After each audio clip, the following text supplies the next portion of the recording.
Esta es la terrible historia de los señores de París. Si hay un personaje que haya causado a la vez temor, respeto y repulsión en Francia, es sin lugar a dudas Monsieur de Paris, o el Señor de París en español. Se estarán imaginando que me refiero a algún noble o personaje notable de la capital francesa, o en su defecto a un valeroso héroe o guerrero. Pero en realidad les estoy hablando de este tipo de personas que habitaron en París desde la noche de los tiempos. Los señores de París todavía rondan por nuestra memoria vestidos de luto, con máscaras de cuero negro y grandes hachas ensangrentadas sobre los patíbulos de madera. Así es, estos personajes no eran otra cosa que una casta compuesta por los verdugos de la Ciudad Luz, que desde la Edad Media hasta hace pocos años eran el tormento de los niños y los adultos. Algunos construyeron verdaderas dinastías que se prolongarían durante 8 generaciones. A imagen de la nobleza, terminarían por casarse entre ellos.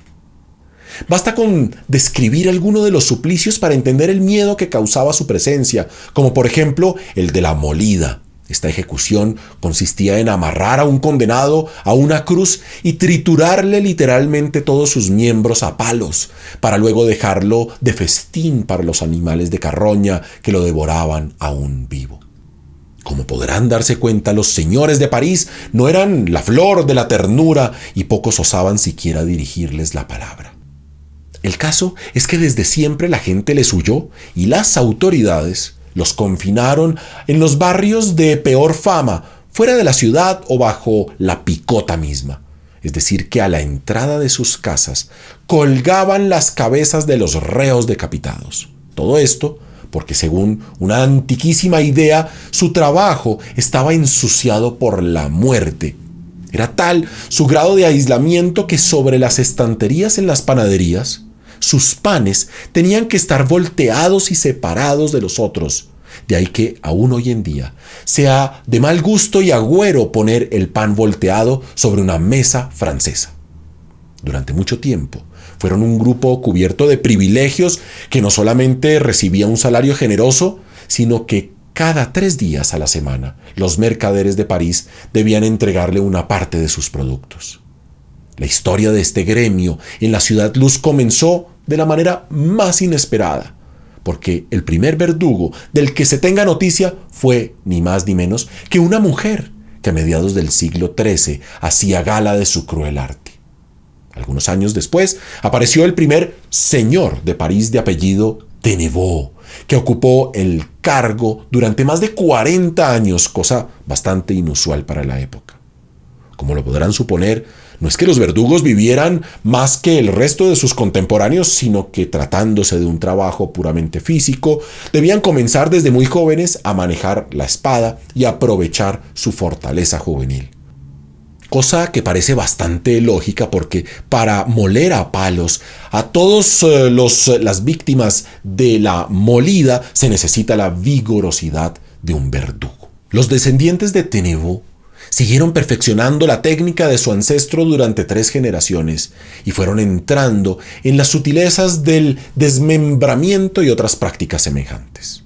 Todo esto hasta que salieron del circuito cuando uno de sus herederos se llevó el susto de su vida después de haberle rebanado la cabeza a un desventurado y visto cómo el cuerpo seguía retorciéndose. Posteriormente, otras familias de verdugos alcanzarían un grado semejante de habilidad y lograrían una fama histórica, como el famoso maestro Tristan, a quien el cruel Luis XI llamaba su compadre. Otros, claro está, debieron pagar por su falta de puntería, porque, como en todo trabajo de esta índole, a los señores de París se les exigía un alto grado de profesionalismo, cosa que desatendieron algunos de ellos, como los señores Jacquet y Serret, que trabajaban juntos en el siglo XVI y que, tras desatinar en una ejecución, fueron licenciados de inmediato. De la misma manera, el maestro Rotillon terminó sus días en prisión por haber desacertado con su espada de justicia en 1523, que debía atravesar la nuca de un noble del sur. La naturaleza particular de los verdugos parisinos hacía que su trabajo contrariamente al del resto de la población, se valorara con cada polémica, disputa, catástrofe o guerra. Así, Martín Lutero les hizo un gran favor al entregarles más clientes de los que jamás hubieran imaginado, porque desde el siglo XVI perdían el sueño pensando en cuál sería el siguiente protestante que quemarían vivo durante la guerra civil, las guerras de religión en Francia. Desde esa época comenzaron a formarse las primeras verdaderas dinastías venidas, en su mayoría de Normandía, como la de los Guillaume, que aplicarían su milenaria habilidad para pasar al otro mundo a personajes de la fama de Ravaillac, el asesino del rey Enrique IV, o la envenenadora Voisin, que les mencioné en otro video, y otros criminales famosos de la historia francesa.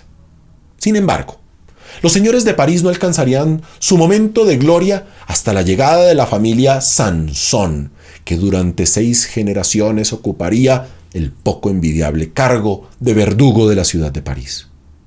Como es de suponer, su trabajo llegó a ser uno de los más importantes durante la Revolución Francesa, cuando se adueñaron de la guillotina y por el filo de su cuchilla hicieron pasar no solamente a Danton, Robespierre, a Luis XVI, sino a otras 2.918 personas. Se sabe incluso que en el ocaso de su linaje, los Sanson tuvieron un último descendiente, Enrique, que tuvo que empeñar su guillotina en 1840 como su más preciado tesoro, desatando la ira del rey. Esto no impidió que tras la abolición de la pena de muerte en 1981 en Francia, esta casta desapareciera del todo, porque, ojo, uno de los herederos de la dinastía Guillaume, Michel de Moray, descubrió hace poco que de uno de sus ancestros descendían más de 400 verdugos de la historia francesa. Hagan entonces ustedes unos breves cálculos y se darán cuenta cuántos señores de París siguen por ahí sueltos en las calles de la Ciudad Luz.